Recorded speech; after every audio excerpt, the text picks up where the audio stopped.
A touching and emotional story of resilience. With the voice of a child, innocence questioned destiny, and a simple phrase, "Hello, Daddy," made a millionaire's world collapse into a shocking silence. If you love emotional stories, subscribe to the channel and tell us where you're listening from. Continuing.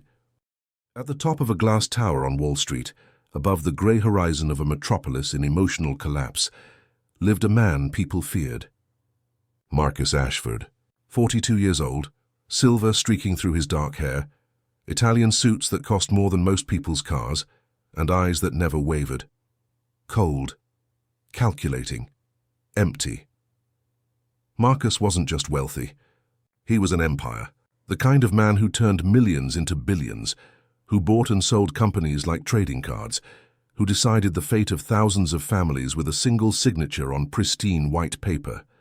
His office sat on the 43rd floor of the Ashford Capitol building, a monument to glass and steel that reflected the Manhattan skyline like a mirror refusing to show what was really inside. The only sounds that filled his domain were the hushed voices of subservient executives, the hiss of expensive espresso machines, and the relentless ticking of a Swiss clock that seemed to mock him, reminding him of all the time he never had, time he never gave, time he never felt. Marcus had built his fortress with precision. Every meeting was timed to the minute. Every conversation had an agenda. Every relationship was transactional. His conference table could seat 20, but he preferred it empty. His corner office had floor-to-ceiling windows overlooking the city, but he rarely looked out. What was there to see? People scurrying like ants, chasing dreams he'd already conquered and found meaningless. He had no family, no wife, no children. His parents had passed years ago, their funerals attended by hundreds of people he paid, and not a single person who actually knew him. He had associates, not friends. He had employees, not companions. And that's exactly how Marcus Ashford wanted it. Emotion was weakness. Attachment was vulnerability. Love was a liability he couldn't afford. On this particular Tuesday morning in early November, the air felt heavier than usual. Not just the physical weight of an incoming storm, but something else. Something Marcus couldn't name, because he'd spent decades refusing to acknowledge anything he couldn't quantify in a spreadsheet.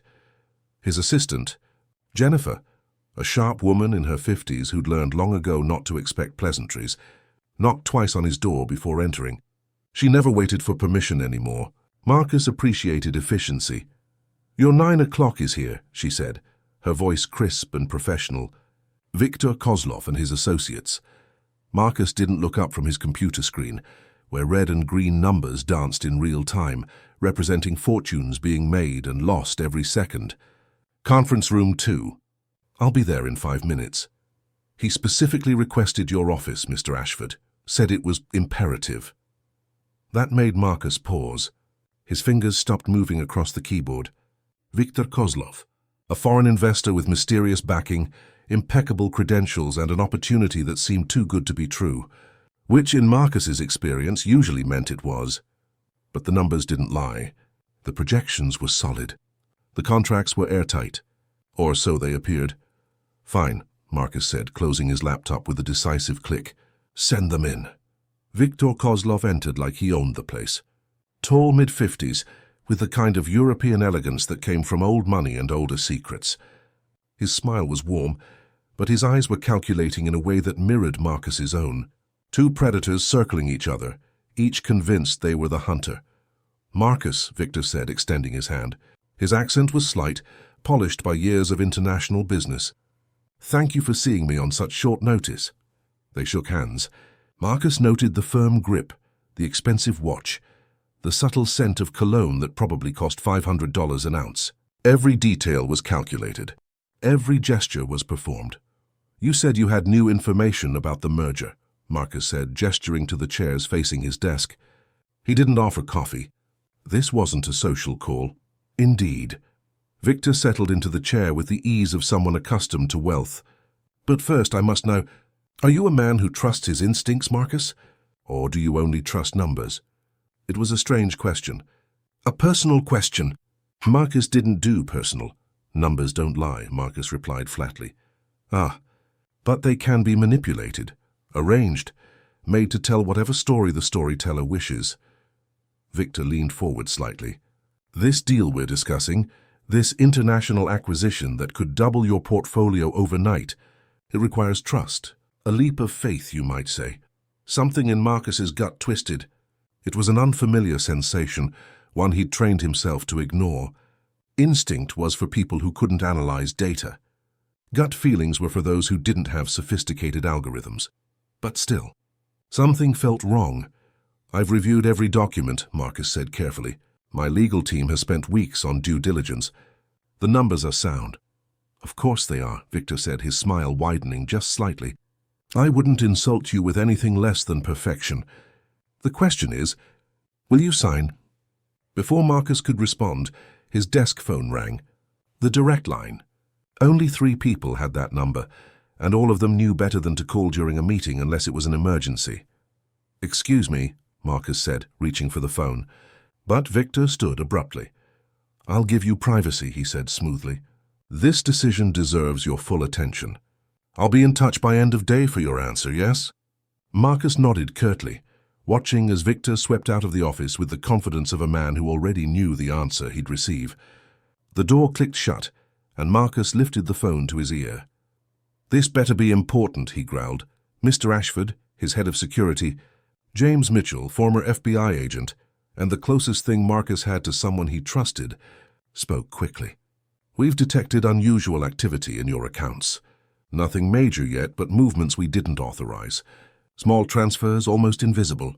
I need you to not make any financial decisions until we figure out what's happening. Marcus felt his blood run cold. How long have these transfers been occurring? We just caught them this morning.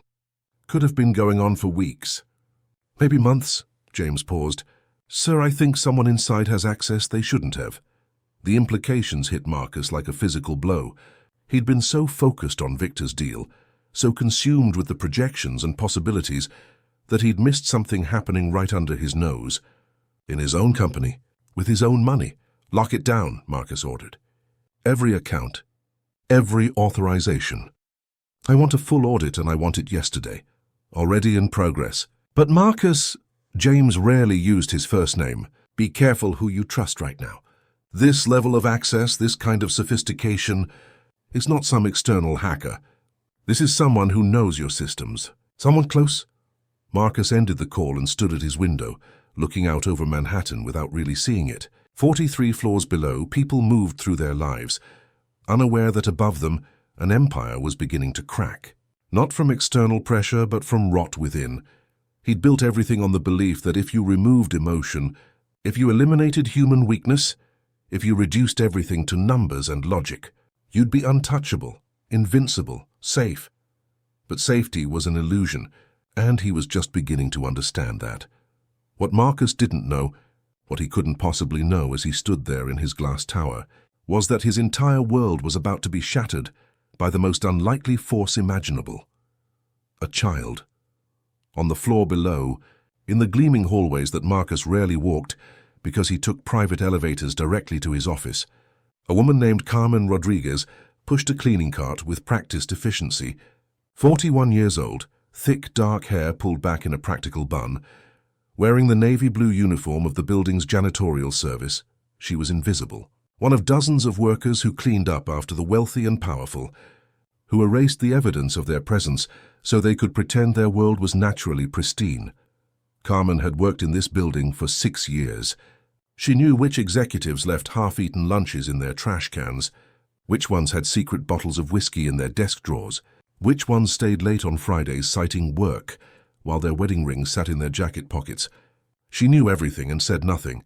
That was the job. Be invisible, be silent, clean up the mess and disappear. But today, Carmen wasn't alone.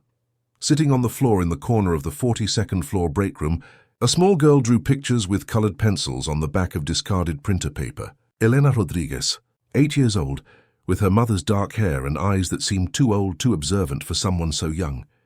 She wore faded jeans and a pink hoodie, her backpack sitting next to her decorated with stickers of stars and cartoon characters. Carmen glanced at her daughter for the 10th time in as many minutes, guilt gnawing at her stomach. Elena was supposed to be at school. Should be at school. But the school had called that morning saying they had a burst pipe, classes were cancelled, and Carmen had no one to watch her. Her sister lived across town in Queens and worked double shifts at the hospital. Her neighbors were elderly or already watching their own grandchildren.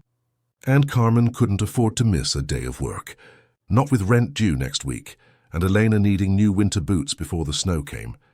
So she'd made a choice. The kind of impossible choice poor mothers made every day. Bring Elena to work and pray no one noticed. Pray the little girl would stay quiet, stay out of sight, stay invisible just like her mother. Mija, Carmen whispered in Spanish, even though they both spoke perfect English. Remember what I said. Stay here. Don't go wandering. Don't touch anything. If anyone asks, you tell them you're waiting for me to finish, okay? Elena nodded solemnly, her pencil never stopping its careful movement across the paper. She was drawing a building, tall, made of windows, with tiny people inside like fish in an aquarium. Carmen returned to her cart and moved down the hallway, her hands working automatically while her mind raced with worry. Just a few more hours. Just until her shift ended at 4. Then they'd take the subway home to their small apartment in the Bronx. And tomorrow everything would be back to normal. But normal was about to become a word that meant nothing. At 3:15, Carmen was cleaning the executive washroom on the 43rd floor when she heard it, a sound that made her blood freeze. Children weren't allowed on this floor. Ever. It was an unspoken rule as solid as the steel beams holding up the building. And yet, there it was. A child's voice, talking.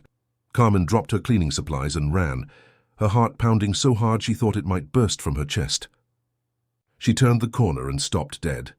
The door to Marcus Ashford's office was open, and inside, sitting at his massive desk in his leather chair, with her small legs swinging because they couldn't reach the floor, was Elena, holding his phone, talking to someone. No, he's not here right now, Elena was saying in her clear, innocent voice. Do you want to leave a message? Carmen couldn't breathe, couldn't think. This was it. This was how she lost her job. This was how they ended up on the street. She'd brought her child into a billionaire's private office, and now everything was ruined. She rushed forward, reaching for Elena, ready to apologize, to beg, to do whatever it took to fix this catastrophe. But before she could grab her daughter, before she could end the phone call, Elena said something that changed everything. He said he's not playing anymore with people who lie. There was a pause. A long pause where Elena's face scrunched up in concentration, listening to whoever was on the other end. I don't know what that means, Elena continued. But my mum's friend Mr. Sukata lost everything, because someone lied to him about money stuff. He used to have a store. Now he collects cans. She paused again. Are you trying to take this man's store too? The line went dead. Elena carefully placed the phone back in its cradle, exactly where she'd found it, and looked up at her mother with wide, uncertain eyes. Mummy, did I do something bad? The phone kept ringing and nobody answered, and I thought maybe it was important. Carmen couldn't speak. Her throat had closed completely. She gathered Elena into her arms and held her tight, trying to shield her daughter from the consequences that were surely coming. And then they heard footsteps. Marcus Ashford entered his office, his face carved from stone, his eyes blazing with barely controlled fury. He'd been gone for less than 10 minutes, meeting with James to review the suspicious transactions. Less than 10 minutes and his sanctum had been invaded. He saw them immediately, the cleaning woman, the child, both standing in his office like they belonged there. Like his space, his privacy, his carefully controlled environment meant nothing. Get out. His voice was low, dangerous. Carmen felt Elena trembling against her. Mr. Ashford, I'm so sorry. She didn't mean.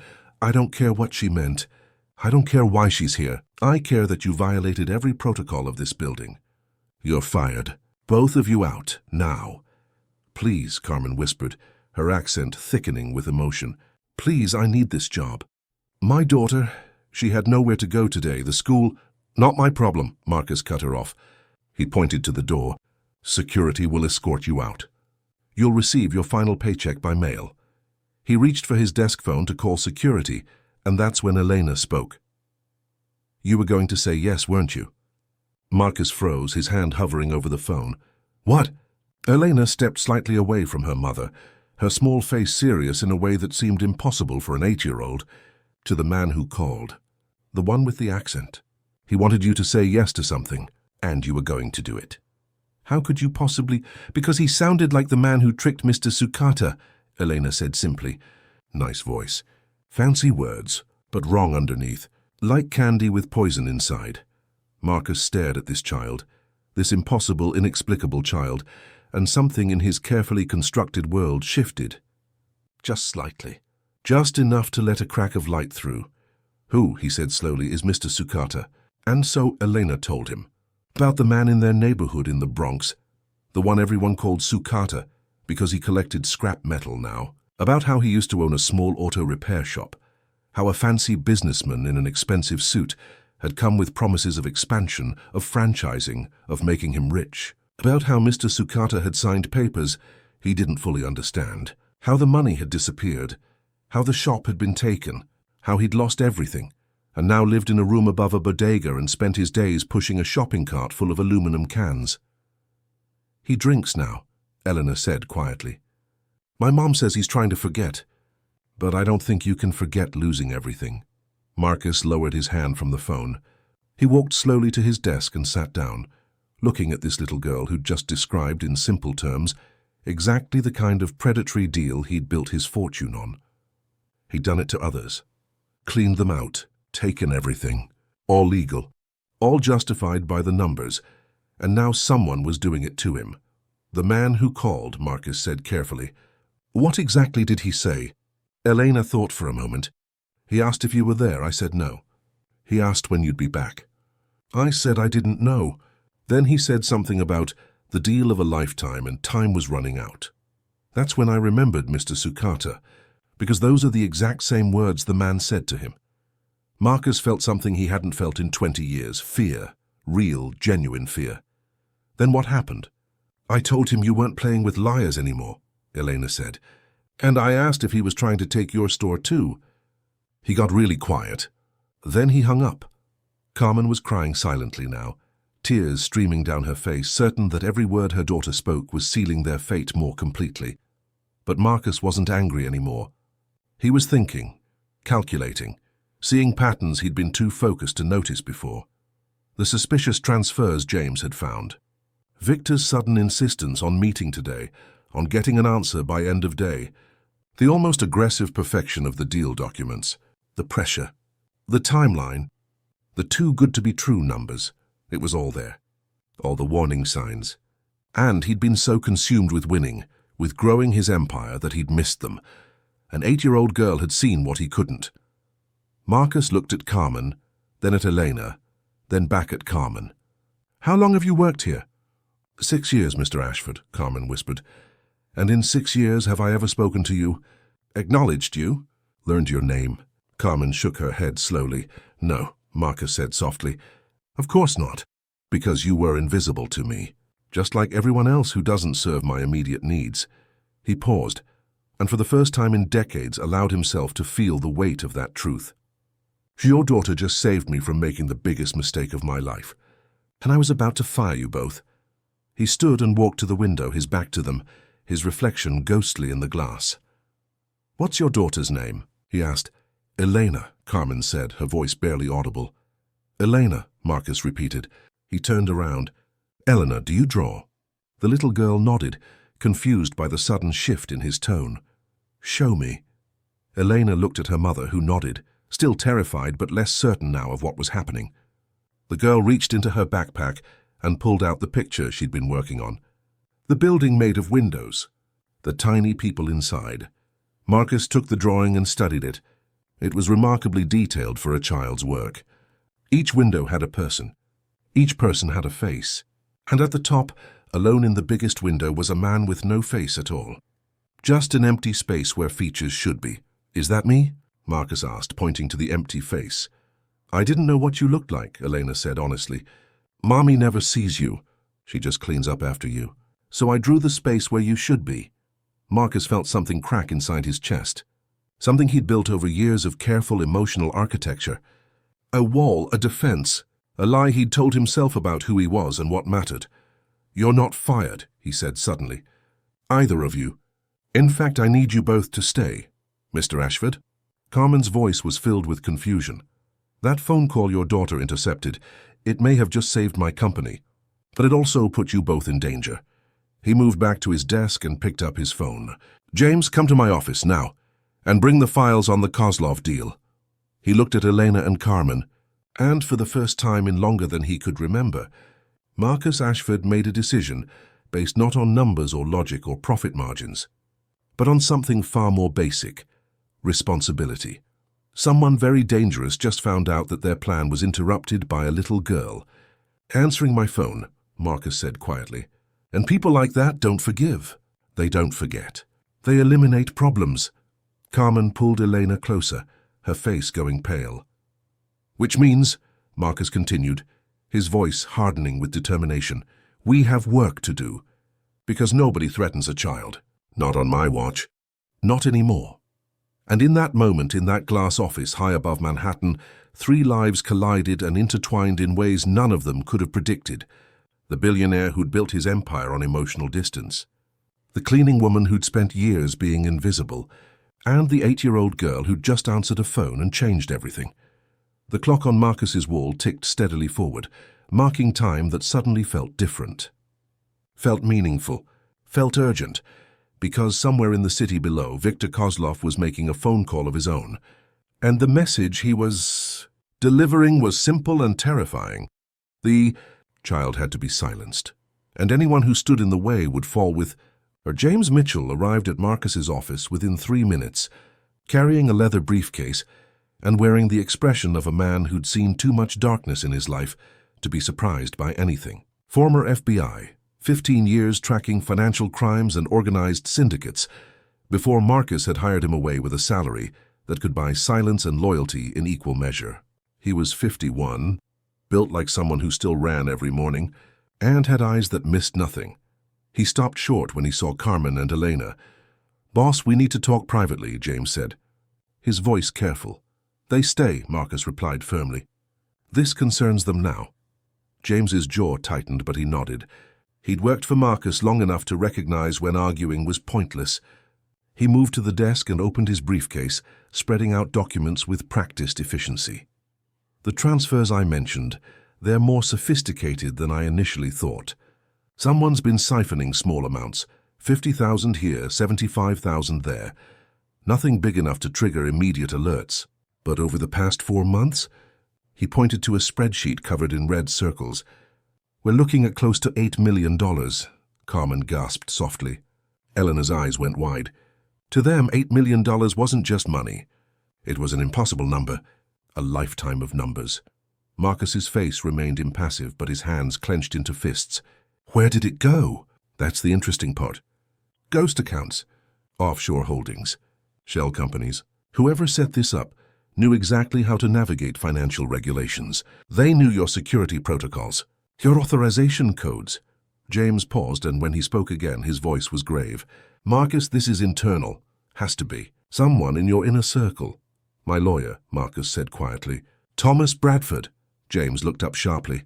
"You sure about that?" "No. But Elena mentioned something on that phone call about people who lie. Victor Kozlov's deal came through Thomas. Every document, every contract, every clause. Thomas insisted I trust him. Said he'd verified everything personally." Marcus walked to his window, looking out at the city that suddenly felt full of threats. "What if he's been setting me up all along? Thomas Bradford has been your attorney for, 10 years? James said, but he was already pulling out his phone, typing rapidly. "If he's compromised, we need to move carefully. These people, if they're who I think they are, they don't play games. They eliminate problems." "Which brings us to the bigger issue," Marcus said, turning back to face Carmen and Elena. "That phone call," Elena answered. "It didn't just interrupt a deal. It sent a message. They know someone interfered. They know it came from my office. And it won't take them long to figure out who." Carmen stood abruptly, pulling Elena close. "We need to leave now. We'll go somewhere they can't find us." "Where?" Marcus asked, not unkindly. "Do you have family out of state? Money for new identities? A way to disappear completely?" Carmen's silence was answer enough. "These people have resources you can't imagine," James added. "If they want to find you, they will." In your apartment, at Elena's school, at the grocery store. Nowhere is safe if you run without protection. Then what are we supposed to do? Carmen's voice cracked, fear bleeding through her carefully maintained composure. Wait for them to come after my daughter? Marcus made a decision. The kind of decision he'd never made before. One that had nothing to do with profit margins or strategic advantage, and everything to do with a feeling he couldn't quite name.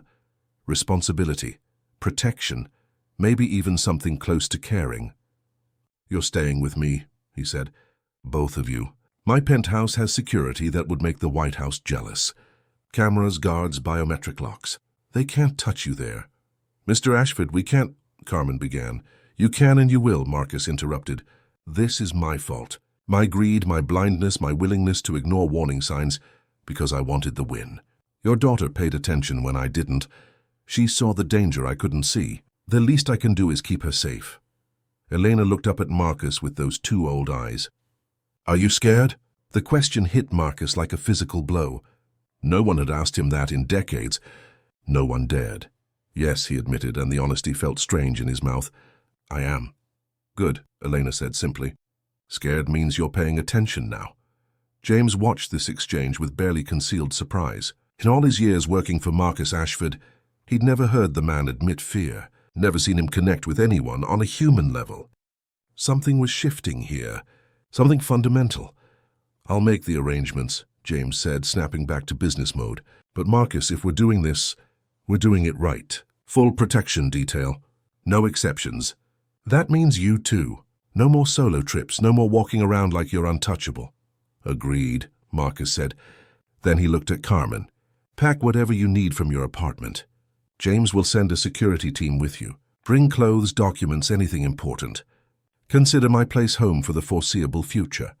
Carmen nodded slowly, still processing everything happening. An hour ago she'd been terrified of losing her job. Now she was moving into a billionaire's penthouse for protection from international criminals.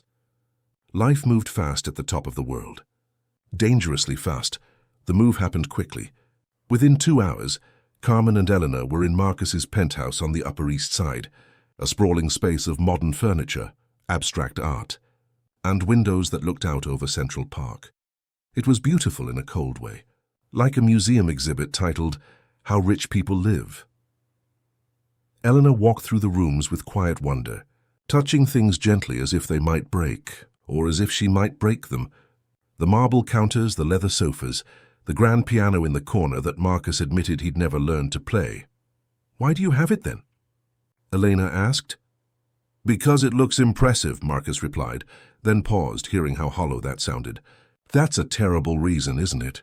Kind of, Elena said with the brutal honesty only children possess. Carmen was shown to a guest room larger than their entire apartment in the Bronx. 2 beds, an ensuite bathroom with a tub that could fit 3 people, and a closet that echoed when she opened it. She sat on the bed and put her face in her hands, overwhelmed by the surreal shift in their reality. A knock on the door made her look up. Marcus stood in the doorway looking uncomfortable, as if he'd never visited the guest rooms in his own home before. I wanted to make sure you had everything you need, he said awkwardly. We're fine, Carmen said, though her voice suggested otherwise. Mr. Ashford, thank you for this, but I need to know, how long? How long before we can go home? Marcus came into the room and sat in the chair by the window, maintaining a careful distance. I don't know. Until we figure out who's behind this and stop them. Days, maybe weeks, he paused. I'm sorry. I know this isn't what you want. What I want is for my daughter to be safe, Carmen said firmly. What I want is to not have to worry that someone might hurt her because she answered a phone. What I want is a normal life where billionaires and criminals don't exist in the same sentence. I understand, Marcus said quietly. More than you might think. They sat in silence for a moment, 2 people from completely different worlds, brought together by chance and danger. Can I ask you something? Carmen said. Why are you really doing this? You could have just given us money, sent us away, washed your hands of the whole thing. Why bring us here? Marcus thought about that question, truly thought about it, instead of offering the quick, logical answer that would have satisfied anyone else. Because, he said slowly, for the first time in 20 years, someone looked at me and saw a person instead of a bank account. Your daughter didn't see my net worth or my reputation. She just saw someone about to make a mistake, and she cared enough to say something. He looked directly at Carmen. When's the last time anyone cared what happened to me? Carmen saw it then. The loneliness. The isolation. The man who'd built such tall walls around himself that he'd forgotten what it felt like to be human. I see you, she said softly. And you're not as cold as you pretend to be. Marcus stood abruptly, as if the intimacy of the moment had become too much. Get some rest. James is posting guards at both entrances. No one gets in or out without clearance. You're safe. Here? He was at the door when Elena appeared, wearing pajamas with cartoon stars on them, looking impossibly small in the massive hallway. Mr. Ashford? She said. Can I ask you something? Of course. Do you have any crayons? Marcus blinked. Of all the questions he'd expected, that wasn't one of them. No, I don't think I do. That's okay, Elena said. Can we get some tomorrow? I like to draw when I'm scared. It helps. And there it was again. That crack in his chest widening just a little more. I'll make sure we get you crayons, Marcus promised. And paper. Good paper. Elena smiled, and it was like watching sunlight break through storm clouds. Thank you. Good night, Mr. Ashford. Good night, Elena. Marcus returned to his study, where James was set up with multiple laptops, running background checks and tracing financial trails. The older man looked up as Marcus entered. Found something, James said grimly. Thomas Bradford's bank accounts show a deposit of $200,000 3 months ago. Source is buried, but it traces back to a company registered in the Cayman Islands. And guess who's listed as a consultant for that company? Victor Kozlov, Marcus said. Close, someone who works for Victor. A man named Chen. No first name on record, just Chen. He's got a reputation in certain circles. James pulled up a blurry photograph on one of his screens. An Asian man, mid-40s. Unremarkable features, the kind of face you'd forget immediately. They call him the cyclist. The cyclist? Marcus frowned. Because he's all about balance, rhythm, precision. He specializes in psychological manipulation. Builds elaborate schemes where everyone thinks they're winning, right up until they've lost everything. He studies his targets, learns their weaknesses, exploits them perfectly. James leaned back in his chair. If he's involved, this isn't just about money. This is personal. This is about destroying you completely. Marcus felt a chill run down his spine. Why me? What did I do to warrant this level of attention? That's what we need to figure out. James started typing again. I'm going through your past deals, looking for anyone who might have a grudge. Anyone you destroyed. Anyone who lost everything because of you. That's a long list, Marcus admitted quietly. Yeah, James said. It is. They worked through the night, the city lights glittering below them like false stars. Marcus made coffee around 3 in the morning, strong and bitter, and found himself walking past the guest rooms. He could hear Carmen's soft breathing, deep in exhausted sleep. But from Eleanor's room came a different sound. Quiet crying. Marcus stood outside the door, uncertain. He'd faced down hostile boardrooms, aggressive competitors, entire companies worth of enemies. But a crying child, that was territory he'd never navigated. He knocked softly. Elena, are you okay? The crying stopped. A small voice said, Come in. Marcus opened the door. Elena was sitting up in bed, her face wet with tears, clutching a stuffed bear that looked like it had been loved for years, its fur worn smooth in places. Can't sleep? Marcus asked, sitting carefully on the edge of the bed, maintaining a respectful distance. Elena shook her head. I keep thinking about the bad men. What if they find us? What if they hurt Mummy? They won't, Marcus said with more confidence than he felt. I promise. How can you promise that? You're not magic. You're just a person. You're right, Marcus admitted. I'm not magic, but I have resources. I have people like James who are very good at stopping bad people. And I have something else. What? Motivation, Marcus said. Because your mom was right. I'm not as cold as I pretend to be, and I don't let bad things happen to people I care about. Elena looked at him with those penetrating eyes. Do you care about us? Marcus felt that question settle into his chest, heavy and real. Yeah, he said, surprised by how much he meant it. I do. Will you stay? Elena asked. Just until I fall asleep? My dad used to do that before. She didn't finish the sentence, but Marcus understood. before he left, before he disappeared, before she and Carmen were alone. "Of course," Marcus said. "I'll stay right here." He sat there as Elena curled up with her bear, her breathing gradually slowing, evening out until she drifted into sleep. And Marcus stayed longer than necessary, watching this brave little girl who'd somehow slipped past all his defenses with nothing more than honesty and a question. When he finally returned to his study, James was still working, surrounded by empty coffee cups and pages of notes. "We've got a problem," James said without preamble. "I found a connection. 5 years ago, you acquired a company called Martinez Manufacturing. Small operation, family-owned, made parts for automotive industry. You bought it, stripped the assets, sold the real estate, fired everyone, and pocketed a $15 million profit." Marcus vaguely remembered. It had been a standard acquisition. Clean, legal, profitable. The owner, Eduardo Martinez, he tried to fight it, hired lawyers, filed protests, even appealed to you personally. You never responded. He lost everything. His company, his house, his savings. He had a breakdown. James looked up. He had a family. A wife and a brother. "Let me guess," Marcus said, his stomach sinking. "The brother is Chen, the cyclist. Worse, the wife is Victor's cousin. This isn't random, Marcus. This is revenge wrapped in a business deal. They've been planning this for years." The pieces clicked into place. The elaborate setup, the patience, the precision. This wasn't just about money. This was about making Marcus feel the same loss, the same helplessness, the same destruction that Eduardo Martinez had felt. "Where is Eduardo now?" Marcus asked. James's expression darkened.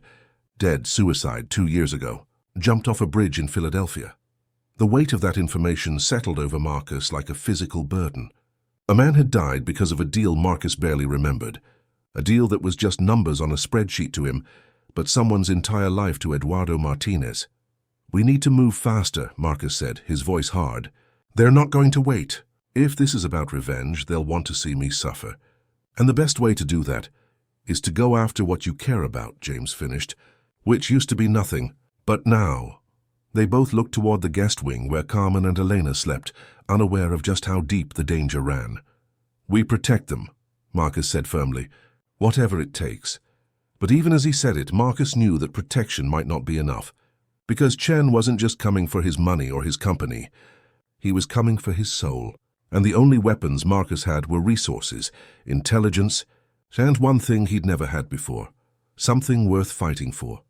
As dawn broke over New York City, painting the sky in shades of gold and pink, Marcus stood at his window and made a vow. No more deals made in darkness, no more people destroyed for profit, no more looking away from the human cost of his ambition. If he survived this, he would be different. He would be better. He had to be, because 2 people were counting on him now, and he would not let them down. The threat started small, subtle, the ease, kind of things you could almost convince yourself were coincidences if you didn't know better. An envelope arrived at the penthouse addressed to Marcus. Inside, nothing. Just empty white space. A message in absence. "We can reach you." A car appeared on the street below, black sedan with tinted windows, parked in the same spot for hours. When James sent security to investigate, it was gone. But it came back the next day, same spot, same silent watching. Carmen's phone received a text from an unknown number. No words, just a photograph. Elena's school. The playground where she used to play before all this started. The message was clear. We know where she belongs. Marcus watched Carmen's hands shake as she showed him the phone. They were in his study. Elena was in the living room drawing with the expensive art supplies Marcus had ordered, an entire cart full of everything a child could want. She'd been delighted, transforming his sterile penthouse with drawings taped to windows, bright colors bleeding into his monochrome world. "They want us scared," Marcus said, trying to sound more confident than he felt. "It's working." Carmen replied, her voice tight. "Maybe we should run. Leave the city. Leave the country." "They'd find you," James said from his position by the computers.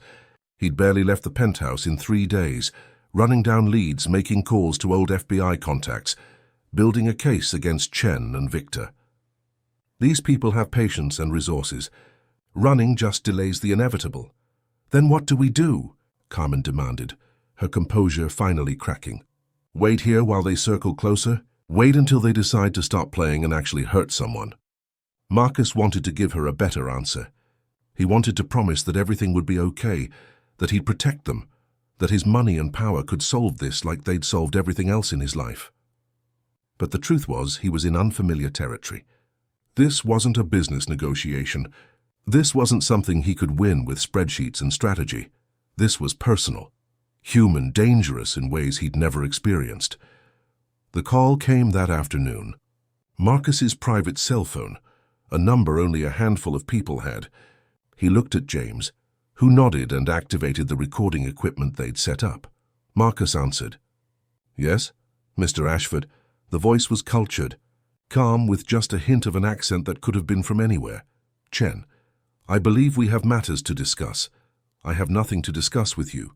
"Oh, but you do. You see, you've taken something that belongs to me. Well, not something, someone, two someones to be precise." A pause perfectly timed for maximum effect. "The woman and the child. They interfered with my carefully arranged plan. That cannot stand." Marcus felt rage burn through him, hot and consuming. "They're under my protection. Touch them and I'll destroy you." Chen laughed. It was a pleasant sound, which somehow made it more chilling. "Destroy me? Mr. Ashford, you can't even save yourself. By this time tomorrow, federal agents will be at your door with a warrant for your arrest. Money laundering, fraud, conspiracy. I've spent 5 years building the evidence, planting the trails, creating the perfect trap. You'll spend the rest of your life in prison, watching your empire crumble, knowing you failed to protect anyone." "We know about Eduardo Martinez," Marcus said, trying to throw Chen off balance. "We know this is revenge." Another pause, longer this time. When Chen spoke again, his voice had lost some of its polish. "Eduardo was my brother-in-law. A good man, a kind man. You destroyed him, without even knowing his name. You signed papers and moved on while he lost everything. While his wife cried herself to sleep every night, while his children had to move into a 2-room apartment in a bad neighborhood, because that's all they could afford. The anger was bleeding through now, raw and real. He called you 17 times, Mr. Ashford. 17 times, begging you to reconsider, to show mercy, to understand that he wasn't just a company on paper, but a human being with a family. You never answered. Not once." Marcus felt the weight of that truth crush down on him. He remembered now, vaguely, the calls from an unknown number that he'd ignored, that Jennifer had screened, the letters he'd never opened, the man who'd been nothing more than an inconvenience in his way. "I can't undo what I did," Marcus said quietly, "but I can try to make it right. Help me stop Victor. Help me expose this scheme, and I'll dedicate my resources to helping families like Eduardo's. I'll create a foundation. You'll do nothing," Chen interrupted, "because you're already finished. The only question now is what happens to your new little family, the cleaning woman and her daughter. Do they suffer, or do they simply disappear?" The line went dead. Marcus looked at James, who was already on his phone barking orders to someone. "We need to move now. If he's got federal charges ready to file, we have hours at most before this place is swarmed." "Move where?" Marcus asked. James looked at him, and for the first time Marcus saw uncertainty in the man's eyes. "I don't know. Somewhere they won't look. Somewhere off the grid." Carmen appeared in the doorway, Elena beside her, both of them sensing the shift in energy. "What's happening?" Marcus made a decision. Another one of those choices that had nothing to do with logic and everything to do with something deeper, something he was only beginning to understand. "We're leaving," he said. "All of us. We're going somewhere they won't expect." "Where?" Carmen asked. Marcus looked at her, then at Elena. "Your neighborhood." "The Bronx. We're going to where you're from." James's eyes widened. "Marcus, that's insane. You'll be exposed, vulnerable. No security detail, no backup, no—" "Exactly," Marcus said. "They're expecting me to use my resources, to hide behind money and power. They're watching the luxury hotels, the private estates, the places someone like me would go. They're not watching a walk-up apartment in a working-class neighborhood." He turned to Carmen. "Do you still have your place?" "I didn't give it up," Carmen said slowly. "Couldn't afford to lose it if this didn't work out. But it's tiny. 1 bedroom. You wouldn't—" "I don't need comfort," Marcus said. "I need to disappear. Can you get us in without anyone knowing?" Carmen thought for a moment, then nodded. My neighbor, Mrs. Chen, she's always home. She sees everything. But she trusts me. If I tell her you're family visiting, she won't ask questions. Then that's what we do. Marcus started moving, grabbing his laptop, essential documents. James, you stay here. Keep working the investigation. Make it look like we're still in residence. If the feds come, cooperate fully. Give them everything except information about Carmen and Elena. And you? James asked. I'm going to do something I should have done years ago, Marcus said. I'm going to actually see the people I affected. The neighborhoods I ignored, the lives that existed beyond my spreadsheets. He looked at Elena, who was watching him with those serious eyes. I'm going to learn what really matters. They left through the service entrance 2 hours later, dressed in ordinary clothes from a quick shopping trip. Marcus in jeans and a plain jacket, looking distinctly uncomfortable without his tailored suits. Carmen in her regular clothes, carrying a bag of their essentials. Elena with her backpack full of drawings and her worn teddy bear. James had arranged for a driver he trusted, an older man named Eddie, who'd worked security for 20 years and knew how to be invisible. They took a route through Brooklyn, doubling back twice to make sure they weren't followed, before finally pulling up in front of a modest apartment building in the Bronx. It was a different world. Kids playing street hockey on the pavement, music drifting from open windows, the smell of cooking, a mixture of cuisines from a dozen different cultures, neighbors sitting on stoops, talking, laughing, living their lives in plain view. Marcus felt exposed, vulnerable, and strangely, more alive than he had in years. Carmen's apartment was on the 3rd floor. Up narrow stairs with walls that had been painted over so many times, you could see the layers of different colors showing through. She unlocked 3 different locks, pushed open a door that stuck slightly, and led them into a space that could fit inside Marcus's penthouse bathroom.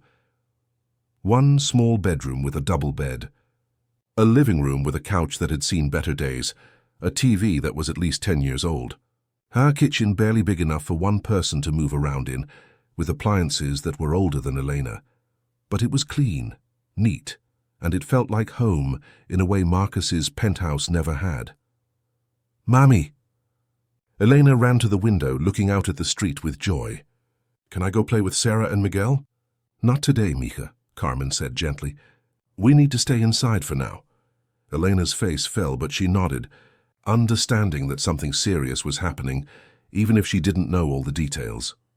Marcus stood in the middle of the living room, looking around at a life he'd never really seen before. Photographs on the walls, mostly of Elena at different ages, a few of Carmen with a man who must have been Elena's father before he left. Religious candles on a shelf, books from the library, their calendar with Elena's school events marked in careful handwriting. This was what he'd been blind to. This was what existed below the towers of glass and steel. Real people. Real lives. Real love. "You can have the bedroom," Carmen said. "Elena and I will sleep out here on the couch." "No," Marcus said firmly. "You two take the bedroom." "I'll take the couch." Carmen looked like she wanted to argue, but saw something in Marcus's expression that stopped her. "Okay," she said quietly. "Thank you." That night, Marcus lay on the couch that was too short for his frame, listening to the sounds of the city. Sirens in the distance, voices speaking Spanish, English, a dozen other languages. Music, laughter, an argument between a couple 2 floors up. Life, raw and real and unfiltered. He couldn't sleep. His mind kept circling back to Chen's words. Eduardo Martinez had called 17 times. Marcus hadn't answered once. How many other Eduardo Martinezes had there been? How many lives had he affected without ever seeing their faces? A small sound made him turn his head. Elena stood by the couch, her teddy bear clutched in her arms. "Can't sleep?" Marcus asked quietly. "You look sad," Elena said. "I am sad," Marcus admitted. "No point in lying to this child who saw through everything." "Why?" "Because I'm realizing I spent a long time being a bad person, and I don't know how to fix what I broke." Elena climbed onto the couch, settling next to him with the casual trust of a child who'd already decided he was safe. "My teacher says every day is a chance to choose again. Yesterday's choices are done, but today you get new ones." Marcus felt tears sting his eyes. When had he last cried? He couldn't remember. "That's very wise." "She's a good teacher," Elena said simply. Then with devastating casualness, "Will you be my dad?" Marcus froze. "What?" My real dad left when I was 4. I barely remember him. And Mommy tries so hard, but I can tell she's lonely. And you're lonely too. So maybe we could be lonely together. Except that would mean we wouldn't be lonely anymore. She looked up at him with complete sincerity. You'd be a good dad. You're learning. Marcus didn't know what to say, didn't know how to respond to this impossible offer from an 8-year-old girl who decided, despite everything, that he was worth saving. I don't know how to be a father, he finally said. Nobody does at first, Elena said. You just try. And when you mess up, you say sorry and try again.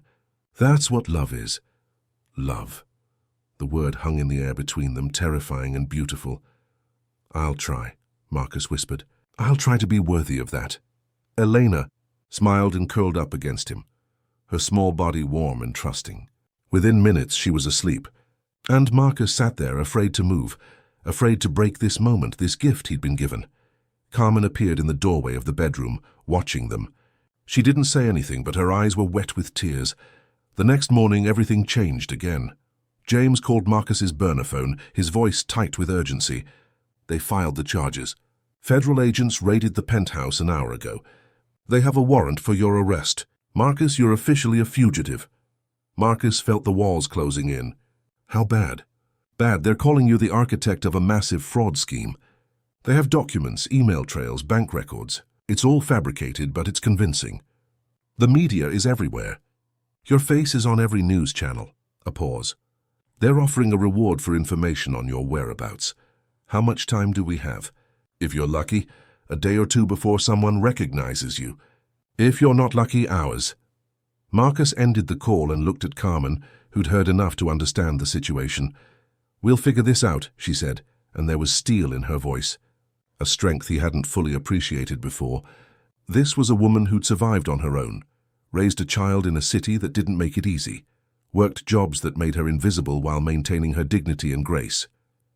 How? Marcus asked, and for once he wasn't the one with the answer. The same way we survive everything else, Carmen said, by being smart, by working together, and by remembering that just because someone's powerful doesn't mean they're right. She pulled out her phone and made a call. Mrs. Chen? Yes, it's Carmen. I need a favor. Do you still have those files from when your husband worked at the courthouse? Yes, I know it's unusual, but I need to see them. Tonight? Thank you. Thank you so much. She hung up and looked at Marcus. Mrs. Chen's late husband was a court clerk. She kept all his old files, everything he worked on for 40 years. She's a bit of a hoarder, but I'm thinking, if Chen has been planning this for 5 years, there might be traces in old court documents, patterns, something we can use. Marcus stared at her. You're brilliant. No, Carmen said softly. I'm just someone who pays attention. Like Elena, we see things that people in glass towers miss, and so they began their own investigation, not from a penthouse with cutting-edge technology, but from a cramped apartment in the Bronx, with boxes of old files and the determination of people who had everything to lose. Elena helped, using her artist's eye to find patterns in documents. She laid them out on the floor, creating connections with colored yarn like a detective show. This name appears a lot, she said, pointing to a signature. Thomas Bradford, and see, he always signs next to this company. And this company is connected to this one. And this one leads back to a person named Chen. The trail was there, hidden in plain sight. Years of careful planning, documented in legal filings that no one had ever connected. We need to get this to someone who can do something with it, Marcus said. But who can we trust? Carmen thought for a moment. There's a reporter, Maria Santos. She used to do a story on immigrant workers' rights. Interviewed me once. She's honest, real, and she hates corruption. Can you reach her? I can try. As night fell over the Bronx, as Marcus sat in this tiny apartment with a woman and child he'd known for less than a week, but who'd become more important to him than anyone in his previous life, he realized something. He'd been wrong about everything. About what mattered. About what success meant. About what it meant to be human. The empire he'd built was crumbling. His reputation was destroyed. He was wanted by federal agents. He had nothing, except he had everything that actually mattered. He looked at Elena asleep on the floor surrounded by documents and yarn, at Carmen, making phone calls in Spanish. fighting for their survival with nothing but courage and determination. And Marcus Ashford, who'd never believed in anything beyond profit and power, found himself believing in something new, hope. Tomorrow they would fight back. Tomorrow they would expose the truth. Tomorrow they would face whatever came. But tonight, in this small apartment far from his glass tower, Marcus was home, really home, for the first time in his life. Maria Santos arrived at Carmen's apartment at 7 in the morning, carrying a battered laptop bag and wearing the suspicious expression of a journalist who'd been burned too many times by false leads. She was in her mid-30s, with sharp eyes and the kind of tired that came from fighting battles most people didn't even know were happening. She stopped cold when she saw Marcus Ashford sitting on Carmen's worn couch. "You've got to be kidding me," Maria said, her hand moving toward her phone. "Carmen, do you know this man is wanted by the FBI? There's a $50,000 reward." "Please," Carmen said, stepping between them. "Just listen. 5 minutes. If you don't believe us after that, you can make the call."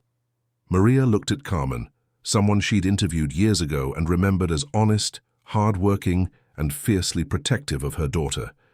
That reputation bought them 5 minutes. "Talk," Maria said, settling into the chair across from Marcus but keeping her phone in her hand. Marcus told her everything.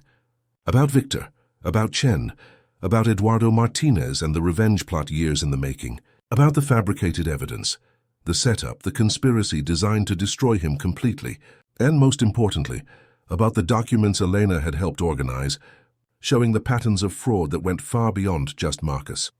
"Chen hasn't just been targeting me," Marcus said, spreading out the papers on the coffee table. "Look at these. Over the past 5 years, at least 20 small business owners have been destroyed by similar schemes. Fraudulent deals, manipulated contracts, legal traps, all designed to look legitimate until it's too late. And every single one traces back to companies connected to Chen and Victor." Maria picked up the documents, her reporter's instincts taking over. She scanned the pages, her expression shifting from skepticism to interest to something harder. Anger. "These names," she said, pointing. "I know some of these people. I covered a few of these stories, business owners who lost everything seemingly overnight. We thought they'd just made bad deals, but—" She looked up at Marcus. "You're saying this was orchestrated? That someone deliberately destroyed these families?" "Yes," Carmen said, "and we can prove it. But we need help. We need someone who can get this story out before they silence us completely. Why should I believe that Marcus Ashford, of all people, suddenly cares about justice?" Maria asked, her voice sharp. "You've built your fortune on exactly these kinds of deals. You've destroyed how many small businesses yourself?" "Too many," Marcus said quietly. "And I can't undo that. But I can try to stop it from happening to anyone else. Not because I'm noble or because I've suddenly found religion, but because—" He looked at Elena, who was watching from the doorway with those serious eyes. "Because someone showed me what I'd become. And I don't want to be that person anymore." Maria studied him for a long moment. Then she opened her laptop. "Give me everything. Every document, every connection, every piece of evidence. If this is real, if I can verify even half of what you're claiming, this isn't just a story. This is the kind of thing that brings down entire networks." They worked through the morning and into the afternoon. Maria made calls, verified facts, cross-referenced documents. James sent encrypted files from his location, adding layers of financial evidence. And slowly, piece by piece, the story came together. Chen had been operating for over a decade, not just in New York, but across the country. He specialized in identifying successful business owners with psychological vulnerabilities, people who were desperate to expand, to prove themselves, to secure their families' futures. He'd studied each target meticulously, crafted deals that seemed perfect, and then systematically destroyed them. Victor was his partner, providing international legitimacy and offshore accounts.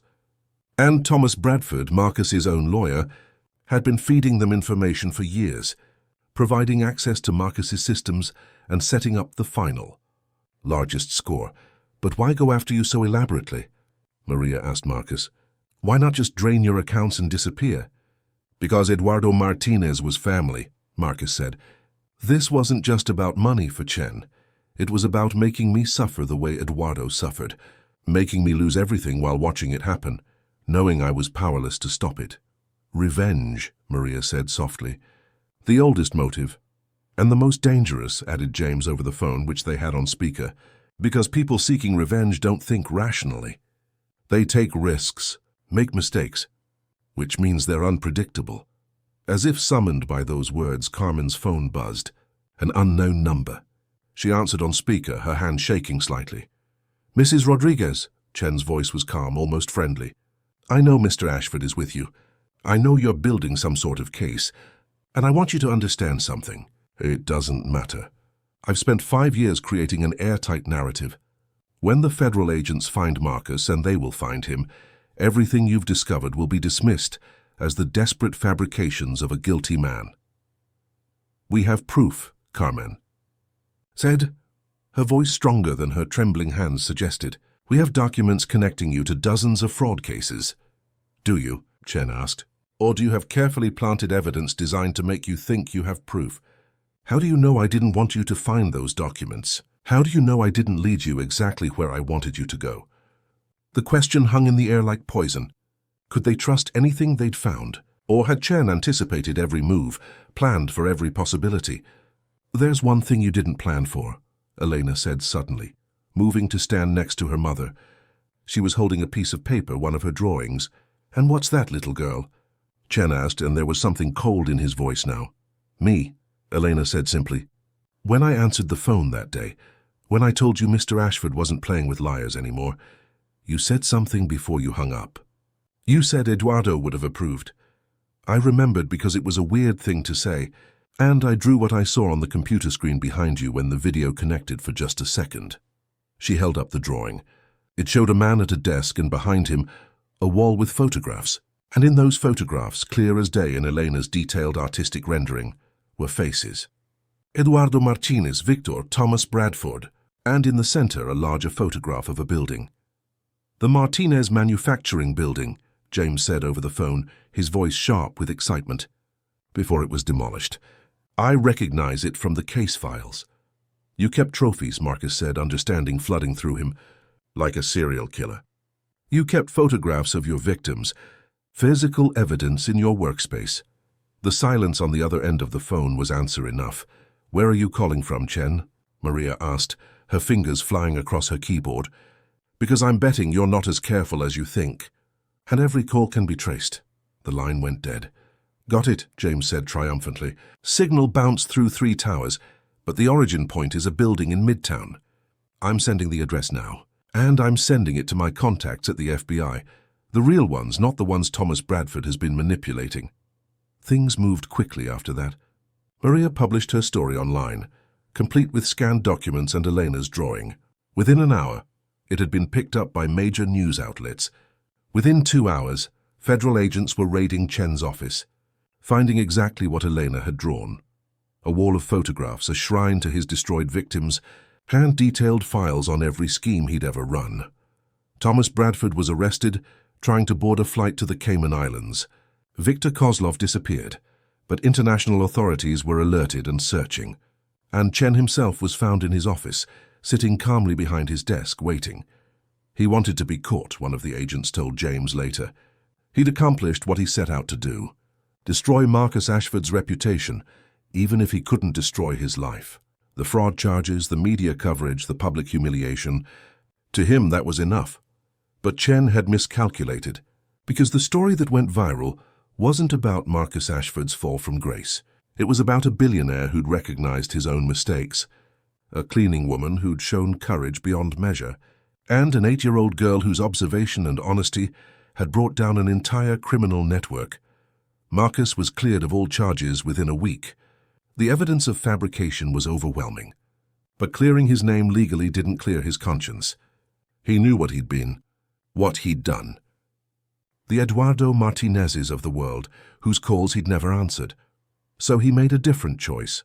He sold his company. Not all at once, but systematically, piece by piece, ensuring the employees kept their jobs and their benefits. He liquidated his assets, his properties, his investments, and with that money he created something new, the Martinez Foundation. Named for the man whose death had started this whole terrible chain of events, a foundation dedicated to protecting small business owners from predatory practices, providing legal assistance to families fighting against corporate manipulation, and offering support to those who'd lost everything to schemes like Chen's. Carmen became the foundation's director of outreach. She understood the communities they served because she'd lived in them, struggled in them, survived in them. Her salary was modest but stable, enough to move into a better apartment, still in the Bronx, still close to the neighbors and life she knew, but with 2 bedrooms now, and savings, and security. Elena continued to draw. Her artwork became part of the foundation's awareness campaigns, her child's eye view of justice and fairness, resonating with people in ways that statistics and legal documents never could. She was still just a kid, still played with her friends, still struggled with math homework, but she knew she'd done something important, something real. And Marcus moved into an apartment down the hall from Carmen and Elena, not as large as his penthouse, not as impressive as his former home. But it had windows that looked out onto the street where kids played. It had neighbors who borrowed sugar and invited him to barbecues. It had life. He learned to cook badly at first. Carmen taught him, patient with his mistakes, laughing when he burned rice or oversalted the beans. Eleanor appointed herself his assistant, standing on a stool next to him at the counter, chattering about her day while they chopped vegetables together. 6 months after everything had settled, on a quiet Sunday morning, Marcus was making breakfast in Carmen's kitchen. They'd fallen into a routine, the 3 of them. Breakfast together on weekends, dinners most evenings, movie nights where Eleanor always fell asleep on the couch between them. The phone rang. The foundation's emergency line, which Marcus had learned to answer himself rather than delegating to staff. Martinez Foundation. "This is Marcus speaking," he said, and his voice was different now, warmer, human. "Hi, my name is David Chen, and I need help. My business partner presented me with a deal and something feels wrong, but I don't know who to trust." Marcus listened, really listened to this stranger's fear and uncertainty. And when David finished explaining, Marcus said, "We'll help you. That's what we're here for. Can you send me the documents? I'll review them personally." After he hung up, Elena looked at him from the kitchen table where she was drawing. "You saved him," she said simply. "Maybe," Marcus said. "Or maybe he saved himself by asking for help." "Same thing," Elena said, returning to her drawing. Then, almost casually, "Daddy, can you pass the orange crayon?" Marcus froze. Daddy. She'd been calling him that for a month now, naturally, easily, as if it had always been his name. But it still stopped his heart every time, still made him want to cry with gratitude and fear that he'd somehow failed to live up to that title. Carmen came in from the bedroom, saw his face, saw Eleanor's casual use of the word, and smiled softly. "You okay?" she asked him quietly. "Yeah," Marcus said, and he meant it. "I'm more than okay," because he'd learned something over these past months, something that all his wealth and success had never taught him. That being rich wasn't about money. Being successful wasn't about empires. Being powerful wasn't about control. It was about this. This simple morning in a modest kitchen, making breakfast for people you loved, answering calls from strangers who needed help, being called daddy by a little girl who decided you were worth saving. He'd lost everything. His company, his reputation, his fortune, his old life. And he'd gained the only things that had ever truly mattered. Carmen moved to stand beside him at the stove, close enough that their arms touched. Eleanor continued drawing, humming to herself. Outside, the city woke up slowly, the Bronx stretching and yawning into another day. "Thank you," Marcus said quietly to Carmen. "For what?" "For seeing me. For giving me a chance. For letting me be part of this." Carmen took his hand, her fingers intertwining with his. "Thank you for answering the phone." And there it was, the simple truth that had changed everything. All because on one desperate afternoon, a little girl had picked up a ringing phone and said words that echoed through time, through change, through transformation. "Hello, Daddy?" Marcus had answered then, and he'd never stop answering. Not to that question, not to that call, not to the invitation to be human, to be flawed, to be real, to be loved. The foundation grew. They helped hundreds of families, saved dozens of businesses, brought justice to those who thought justice had forgotten them. Elena kept drawing, her art evolving, maturing. but never losing that core of honesty that had started everything. Carmen built programs, reached communities, made the foundation into something that truly mattered. And Marcus learned what it meant to be a father, made mistakes and apologized, showed up to school plays and parent-teacher conferences, helped with homework and wiped away tears, celebrated victories and sat with failures. He learned what it meant to be a partner to Carmen, not perfect, never perfect, but present, honest, trying every day to be worthy of her strength and grace. He learned what it meant to be human, with all the mess and beauty that entailed. Years later, when Elena graduated from high school and gave a speech about how one phone call can change your life, when she looked out at the audience and her eyes found Marcus, when she said, "Thank you, Dad, for teaching me that it's never too late to choose differently," Marcus cried. Real tears, in public, and he didn't care who saw because this was his empire now. Not buildings of glass and steel, not numbers in accounts, but love, family, purpose. The phone on his desk at the foundation rang, as it did every day, bringing new voices, new needs, new chances to answer, and Marcus Ashford picked it up, the way he always did now, and said with genuine warmth, "Hello? How can I help?"